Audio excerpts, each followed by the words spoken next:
Welcome to Key Biscayne Stories, where neighbors meet neighbors. Today we're going to get to know Michael Bracken. He's running for village council, one of our neighbors. He's been living in the Key for 30 years with his family. And this is a great opportunity to get to know all the candidates. So thank you for running for council. I know it's challenging. If elected or when elected, it's going to take a lot of time. And there's going to be a lot of new things. So thank you for jumping on the challenge. Absolutely. So we have a couple of questions that we're going to ask everybody. And we're just going to dive right in. Go for it. What's the best piece of advice that you've ever been given? Okay, so I've been working in the oil field for almost 15 years for a company called Schlumberger. And I transitioned back to the United States and went to work for a construction engineering firm. And I had an older gentleman who told me that God gave you 2 ears and 1 mouth, so you should talk half as much as you listen. And I found this to be very good advice, because most of the time in a meeting, the customer will tell you what they want to buy or what they need. Okay, so I've just found that this has been pretty good advice. So I try to listen as much as I possibly can in a conversation, because I think people are going to tell you what you need to know most of the time. And I found this to be pretty good advice. You said oil, in the oil field, right? Yeah, so there's a company called Schlumberger or Schlumberger. It's the largest petroleum engineering firm in the world. They've kept themselves on the political radar screen very effectively. Everybody knows about Halliburton Industries because of the previous president. Dick Cheney was the president of Halliburton Industries, which is a big oil field service contractor primarily based in pumping concrete. Okay. So Schlumberger is basically the general contractor of the oil field. So when they're trying to find, so if Shell or Exxon is looking for a particular area to do exploration, they'll actually hire Schlumberger to do a gross survey to determine, okay, is there oil in this particular sector? They'll bring it down to a micro scale. Then they'll bring in a drilling rig. Then they'll bring in the whole entire team to evaluate that oil well. And that's basically what I used to do. So I used to run 10 of those drilling operations. And we moved from Bombay, India, where our daughter was basically born.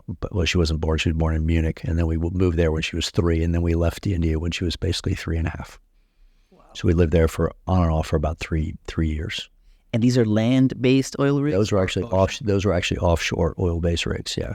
Like those massive ones? Massive ones, big ones, yeah. They're basically football field by football field, yeah. Huge. So you've been on those, of course. Many times. I've been in more helicopters than you would ever want to be in.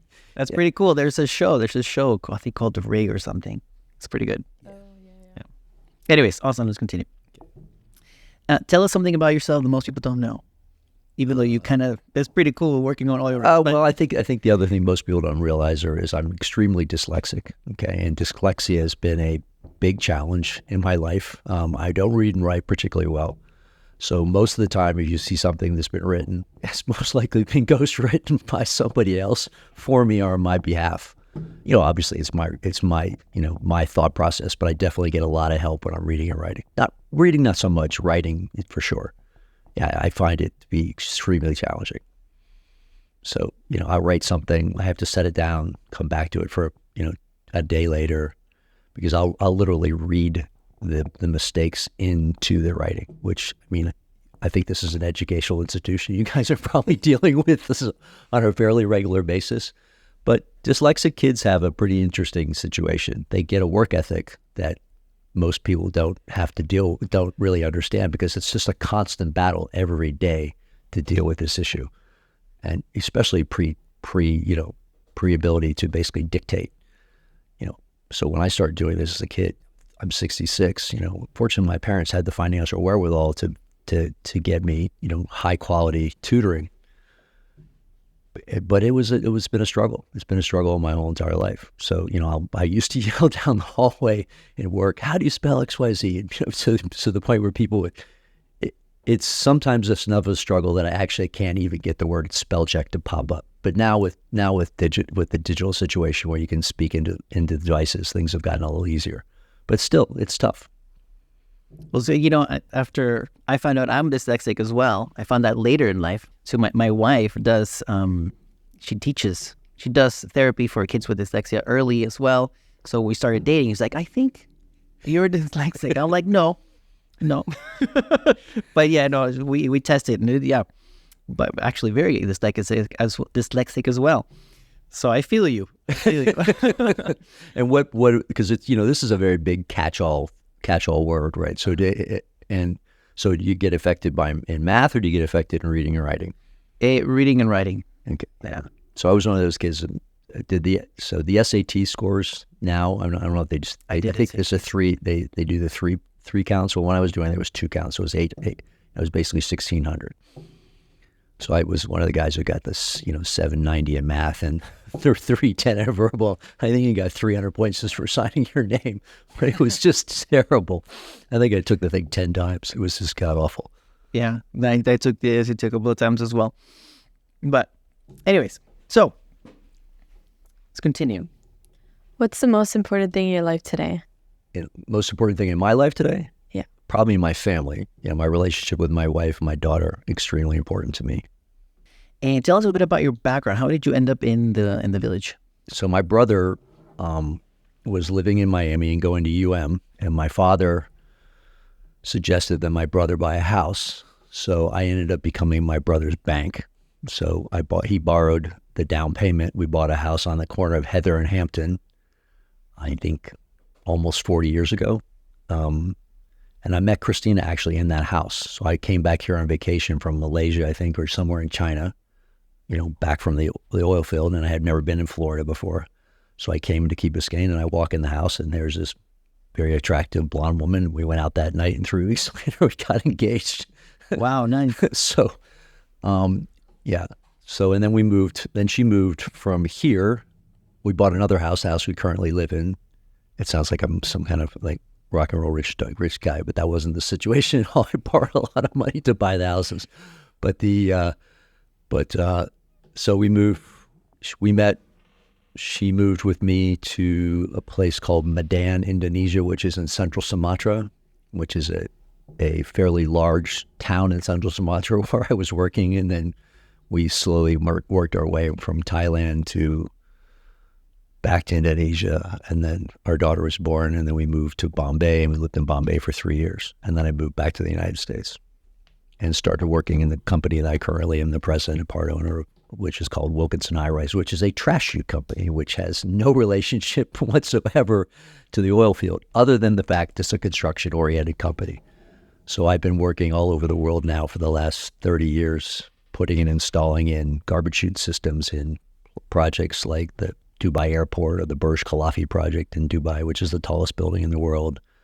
We work in Tel Aviv, we work in Abu Dhabi. So we did the waste equipment for the big F1 facility, Formula One facility. Done work in, lots of work in Cairo.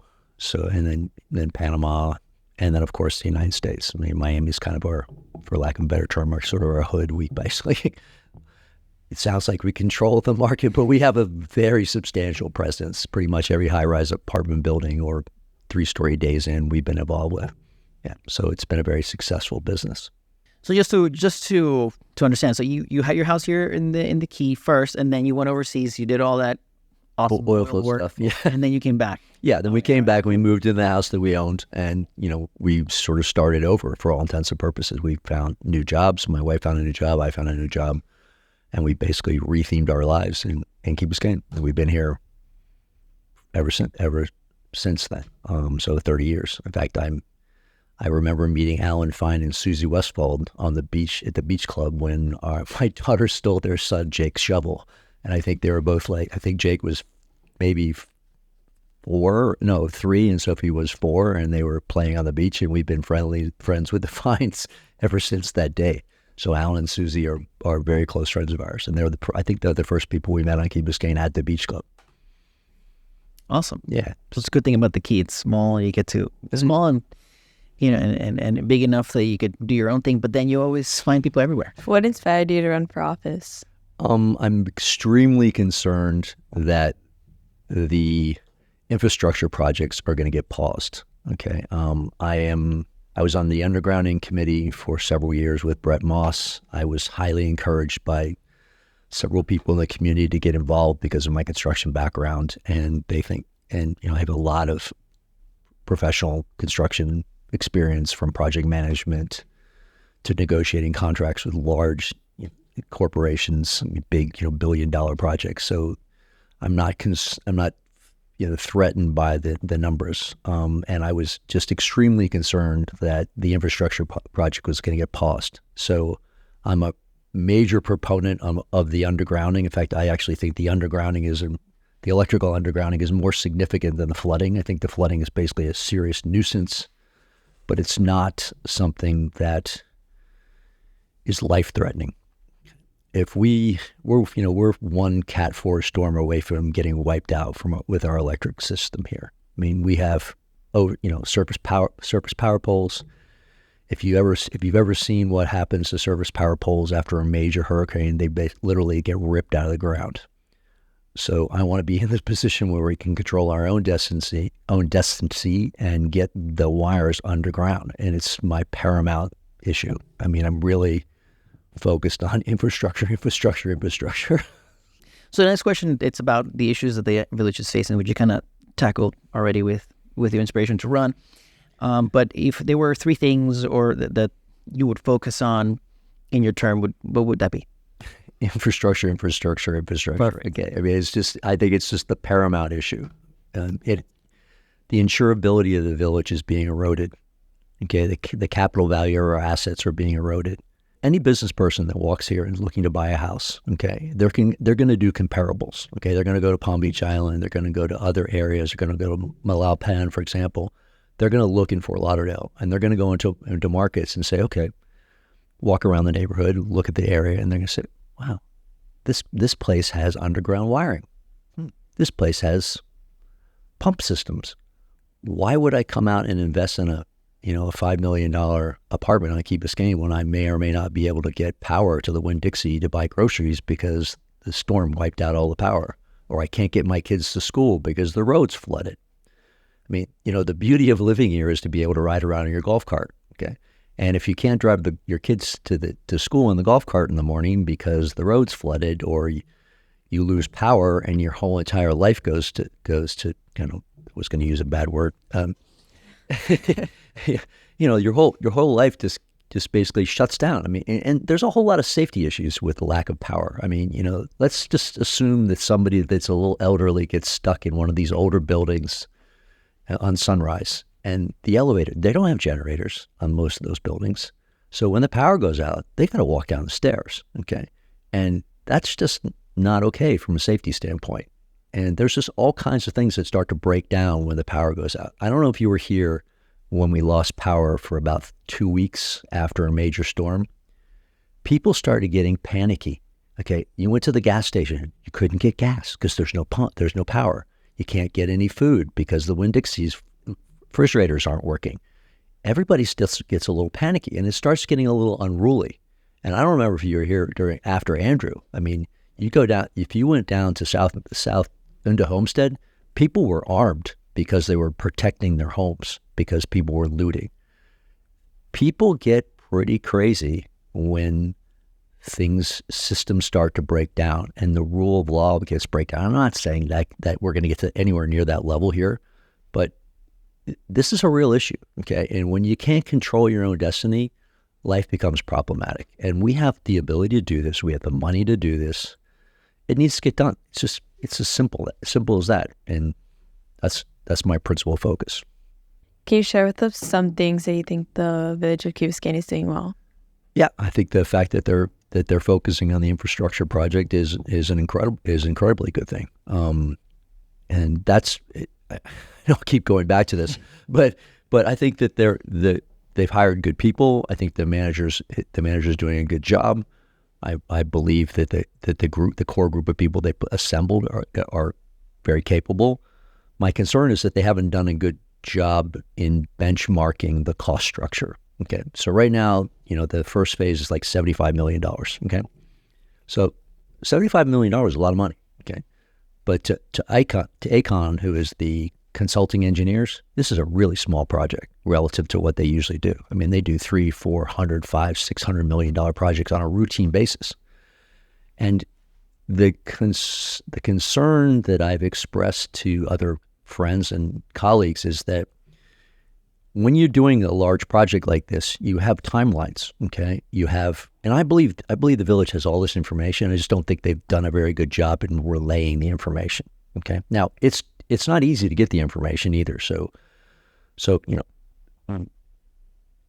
if I was going to do this from a marketing standpoint, which I believe this is kind of a sales pitch issue, right?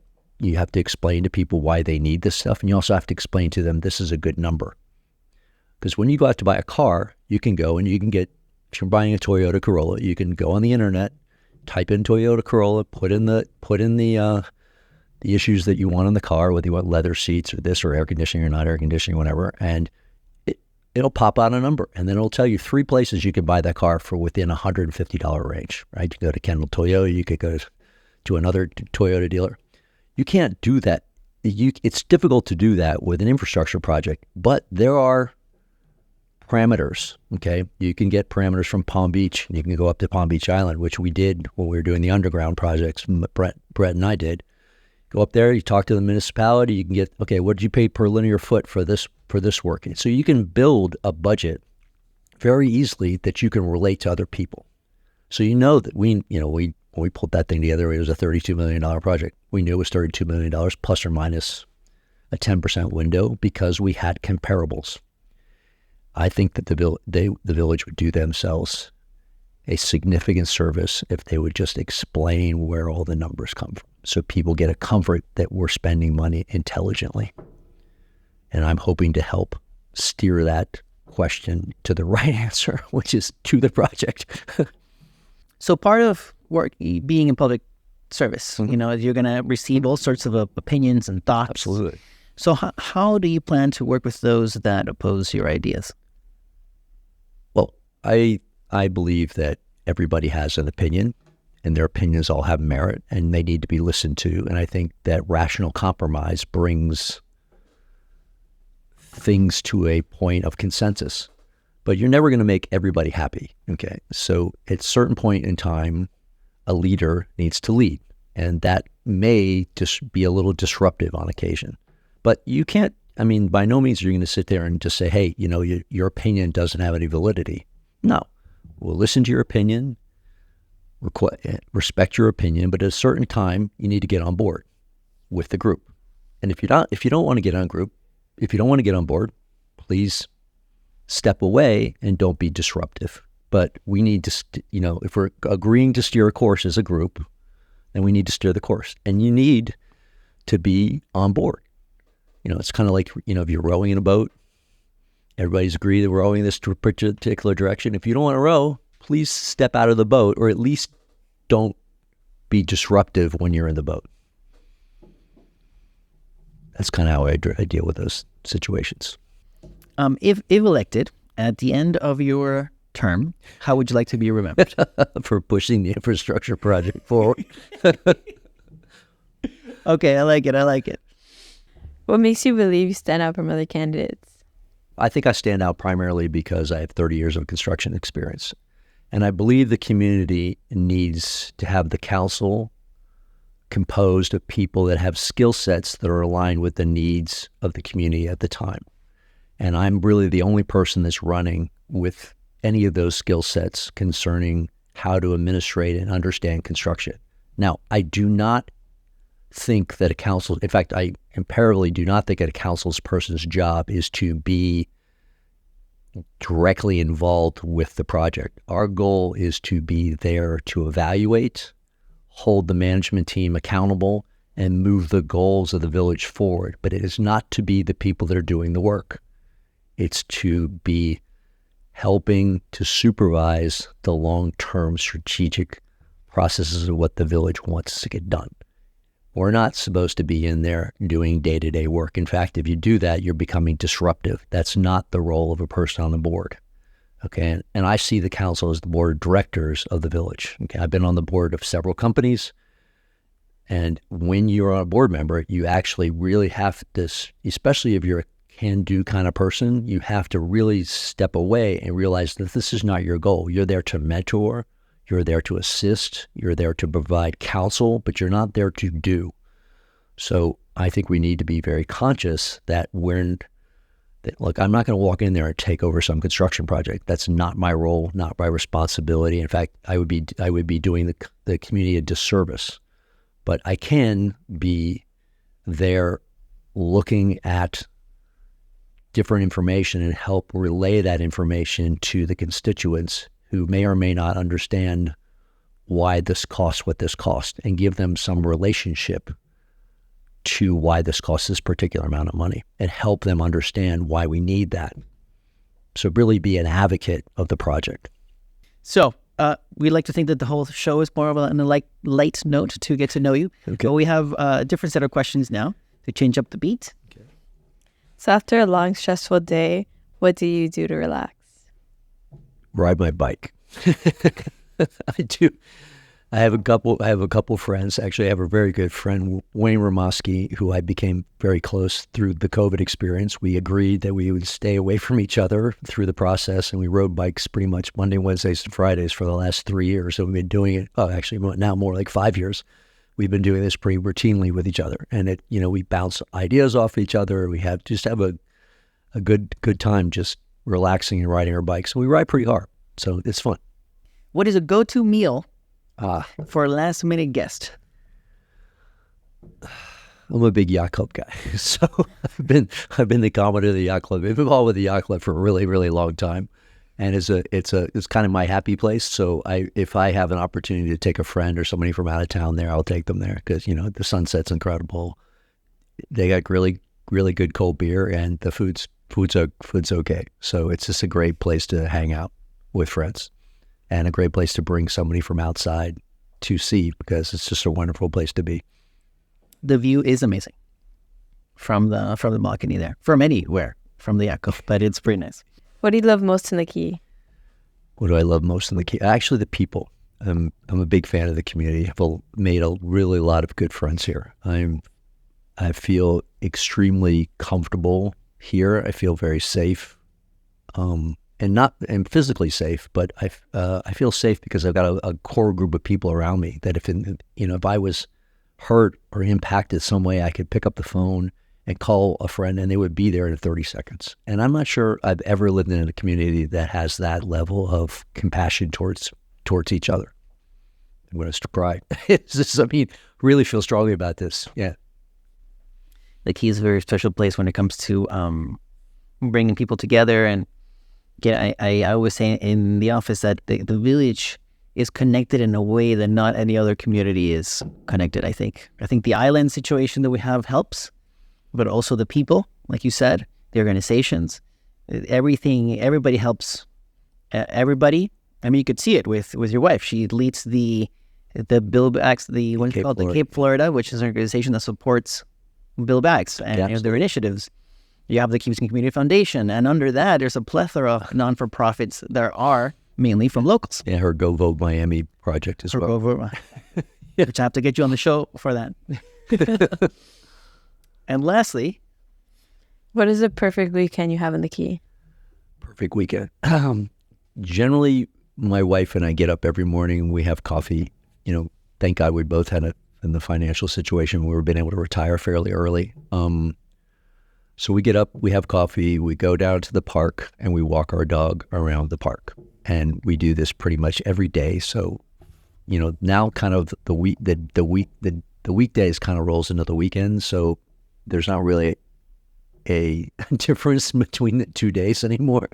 It sounds pretty pompous, but it's not meant to be. Enjoy it. It's we've gotten to the position now where we can chill a little bit and not be so stressed out about getting up at 7, getting the kid in the car, get to school, drop him off, get to the office. I mean, we're not doing that anymore, thank God. And just taking the dog for a walk it's great. We do it all the time. Hey, Michael, thank you again for jumping on the show and to tell us a little bit of your background, some of your Key Biscayne story. And I'd like to thank everybody for, again, like I mentioned at the beginning, for taking the leap run for office. I know it's going to be challenging, exciting, fun. You're going to meet a lot of people. But I know regardless, it's going to be a lot of time and work. So I just want to thank you in advance for considering and serving the village. Any last words? Yeah, first off, guys, I appreciate the time. It's been interesting to get to know you both better. I mean, I know we've met a couple times, but primarily it's been sort of in one of these chaotic things that on our front deck where my wife has put together some function, and we really generally don't get a chance to talk to anybody. Just kind of running around to make sure that people are having a good time. So I appreciate the opportunity to speak. I'm looking for people's vote. Okay, I'm not going to go through the laundry list of why I should be elected. I think that's it's not necessary. I think we've talked about that enough. I'm looking for people's vote. I would appreciate their vote.